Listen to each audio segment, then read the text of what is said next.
Hola a todos y todas, nos encontramos nuevamente en el taller de Cultura Digital, en esta oportunidad para trabajar un poco sobre el desafío de navegar en Internet y lo que se refiere a la búsqueda online, para poder encontrar aquello que queremos y no morir en el intento ni enloquecer. Vamos a conocer algunas claves y también algunas características que tiene este entorno. En principio, debemos saber que Internet es una fuente inagotable de información, de recursos, de herramientas y de entornos con un enorme potencial didáctico. En este sentido, frente al buscador, tanto alumnos y alumnas como docentes, nos vemos envueltos en un desafío cuando nos disponemos a encontrar en este interminable mar de información aquella información que consideramos pertinente y confiable, tanto para enseñar como para aprender. ¿Y por qué acá les puse un barquito? Porque hay una frase muy bonita de Emilia Ferreiro que hace una especie de paralelo entre Internet y los navegantes en el mar en tanto barcos.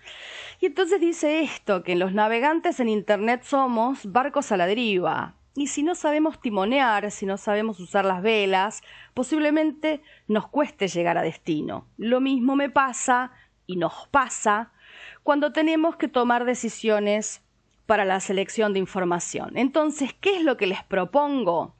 Y bueno, en principio, lo que les propongo es poder navegar con brújula. Para navegar entonces con brújula en Internet, es importante saber que la información que encontramos en Internet tiene algunas características propias de este entorno. Uno de los primeros aspectos que debemos tener en cuenta es la cantidad de información. Es difícil saber exactamente con cuánta información contamos en Internet, pero lo importante es saber que esta cantidad de información crece constantemente y a un ritmo muy acelerado, con lo cual nos resulta inabarcable. Esta sobrecarga de información nos obliga a realizar búsquedas eficientes y a ser selectivos y selectivas a la hora de elegir qué información buscar. Otra cuestión todavía más interesante es la variedad de géneros y la variedad de formatos que nos podemos encontrar en la información en Internet. Tenemos formatos, por ejemplo, textos, tenemos imágenes, tenemos videos. Todos estos formatos convergen en la web, proponiendo nuevas formas de representación de la información que modifica la manera en que la utilizamos, la evaluamos y la comprendemos. Enorme variedad de géneros, artículos, películas, ensayos, infografías, mapas interactivos, etc., nos ofrecen un enorme abanico inagotable de posibilidades. Y además, esta información se encuentra en distintos entornos también. Podemos encontrarla en portales, en blogs, en redes sociales, que también van a imprimir sus particularidades a esta información. Es importante destacar también que la información que circula en Internet es dinámica y volátil. ¿A qué nos referimos? Algo que encontramos hoy, mañana podría no estar o podría aparecer modificado, cambiado. La principal ventaja de esto es la actualización constante. Si pensamos, por ejemplo, en una enciclopedia impresa, la información que contiene es estática. Es decir, que si se produjeran avances o cambios, deberíamos esperar a una nueva edición de la enciclopedia. En Internet, en cambio, la información se actualiza constantemente. Otra de las características es la multiplicidad de voces. Autores desde diferentes contextos, puntos de vista y marcos de referencia publican diariamente en la web. Internet ha ampliado y en cierto sentido ha democratizado la producción de contenidos. Hay enorme variedad de sitios online que invitan a los internautas, a los navegantes, a comentar, a opinar, a votar e inclusive a hacer aportes propios de manera colaborativa, aportes de información académica, como es el caso de Wikipedia. Esta multiplicidad de voces va a enriquecer y va a democratizar la producción y la difusión de contenidos, pero también va a complejizar la selección de la información. Finalmente, la hipertextualidad es otro rasgo que caracteriza a todo lo digital y especialmente la información que encontramos en Internet. Hay enlaces que nos van a llevar a otros documentos y así van a desafiar a quien busca. Estos enlaces ofrecen diversas rutas de navegación, enriqueciéndolas, personalizándolas, pero al mismo tiempo también haciendo la búsqueda más caótica y desordenada. Entonces, pensemos en los motores de búsqueda. Cuando nos proponemos buscar algo en Internet, generalmente recurrimos a motores de búsqueda. Por ejemplo, Google, por ejemplo, Qwant, por ejemplo, Bing, por ejemplo, Doc. En todo caso, lo que siempre debemos tener en cuenta sobre los motores de búsqueda es que los motores no piensan como las personas. O sea, tenemos que ser específicos, específicas y claros, claras en aquello que le queremos pedir al buscador. Por otro lado, los motores nos van a mostrar determinada cantidad de resultados, que estos resultados no van a ser ni los mejores, ni los más específicos, ni nada de eso, con lo cual nos desafía también a nosotros en seguir indagando y contraponiendo información y comparando. No interpretan los buscadores, es decir, van a realizar búsquedas automáticas y sintácticas. O sea, aquello que nosotros escribimos es lo que nos van a mostrar.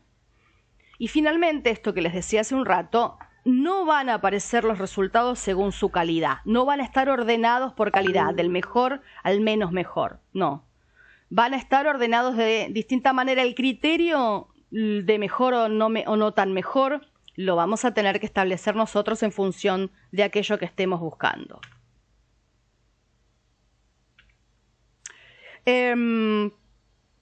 Hay una frase que les voy a leer que es muy interesante, de Bourbules y Callister, de su trabajo de 2001, este trabajo que están viendo acá, que habla de una paradoja en Internet. La frase dice lo siguiente: surge una ventaja y un inconveniente, ¿no?, respecto de las búsquedas de Internet. La ventaja de contar con información de millones de procedencias y con innumerables puntos de vista. Y el inconveniente de contar con información de millones de procedencias y con innumerables puntos de vista. Exactamente nos encontramos frente a esta paradoja cada vez que queremos buscar en Internet. Aquello que nos salva es aquello que nos hunde, porque nos podemos ahogar en estas millones de procedencias e innumerables puntos de vista, pero también podemos aprovecharlos. En este sentido, y respecto de la búsqueda, entonces, deberíamos plantearnos algunas cuestiones iniciales. Toda búsqueda inicia con un objetivo que debe definirse de forma clara. En cada caso vamos a usar distintas palabras clave, haremos un análisis de los diferentes resultados y elegiremos diferentes recorridos para buscar en Internet. Y para evaluar la pertinencia y confiabilidad de la información, debemos desentrañar el sentido y la procedencia de esta información, así como también recontextualizar y reconstruir los resultados. O sea, plantearnos un objetivo, tener en cuenta que los motores de búsqueda no piensan como nosotros, con lo cual necesitamos utilizar palabras clave y pensar no solo en la pertinencia de la información, sino en la confiabilidad de esa información que estamos buscando. Entonces, se nos plantea, una vez que elegimos un motor de búsqueda y nos pusimos un objetivo y utilizamos palabras clave, se nos plantea esto, que se nos van a presentar muchísimos sitios para visitar. Entonces, ¿cómo elegimos sin que perdamos horas y horas de nuestra vida? Y bueno, lo que decíamos hace un rato, elegimos con brújula.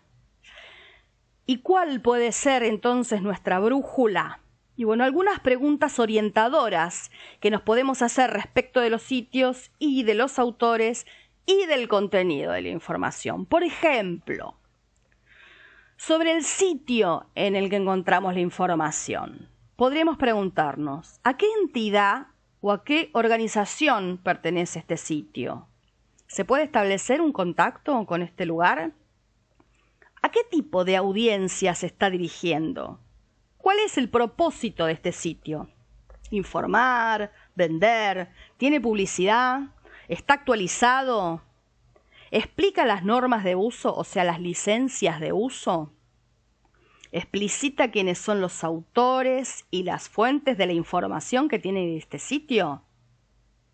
¿Quiénes pueden editar este sitio? Estas son algunas preguntas brújula que nos podemos dar respecto del sitio. Ahora, sobre los autores de la información que estamos encontrando. En principio, ¿el autor o la autora están identificados?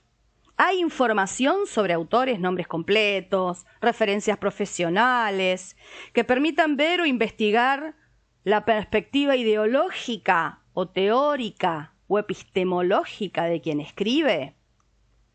Y finalmente, sobre el contenido, nos podremos preguntar, ¿a qué sección del sitio pertenece este contenido? ¿Está actualizado? ¿Se acompaña de fuentes? ¿Qué tipo de fuentes? ¿Hay referencias a otros sitios? ¿Hay errores ortográficos, tipográficos o gramaticales? ¿Es clara? ¿Es completa la información? ¿Ofrece recursos o enlaces relacionados? ¿Incluye fecha de publicación o información que nos permita analizar el contexto en el que se produjo la información que encontramos en este sitio? ¿Se contradice con otras fuentes? En fin, estas son algunas de las preguntas que nos podríamos hacer cuando nos disponemos a navegar en Internet. Y finalmente, ya que muchos y muchas amamos Google Chrome por las bondades que nos ofrece, saber que hay vida más allá de Google Chrome y que la misma herramienta nos puede ofrecer otras herramientas también, valga la redundancia, súper interesantes, como el Google Académico, el traductor, el Drive, que vamos a utilizar muchísimo en estas instancias de aprendizaje virtual, el Classroom, ni hablar, el Google Docs. En este mismo espacio de este taller de cultura digital estamos trabajando un poquito con algunas de estas herramientas. Bueno, espero que les hayan servido esta brújula, estos puntos de vista, estos marcos orientadores para la navegación en Internet. Hasta luego.